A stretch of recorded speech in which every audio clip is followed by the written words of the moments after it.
او نیشنل والاو تاسو واوري تاسو زمونږ ورونه یې زمونږ تاسو سره یو تعلق دی د شیخ الهند د زمانې په 84 کې باچا خان د دلی په پارلیمنت کې دا مقاله اورولې وه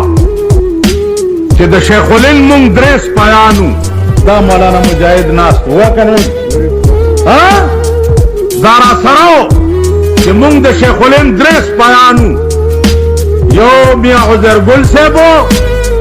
او یو د تورمزو حاجي صاحبو او ویل یو زوم مونږ براتلو او د شیخ الهند هدایات به مغستل او په صوبه سرحد کې بم داغه د هدایاتو مطابق د انګریز خلاف کار کول دویم نمبر استاد بیا څوک مولانا حسین احمد مدنی رحمت الله ما لیدلو چې د کوات نه راتلو مولانا مدنی او د کوات روډ په چونګي باندې دا باچا خان په ځمکه ورته ناست و انتظار یې کول باچا خان په صوبه سرحد کې د خپل تحریک آغاز چې دی په دې کړی و چې وروڼو پیرنګی ورکوو او قرآن ازادوو کلي دا سپین ږیري نیشنلیان د قرآن وخوري چې بل څه کې پکې و ووایئ په ایمان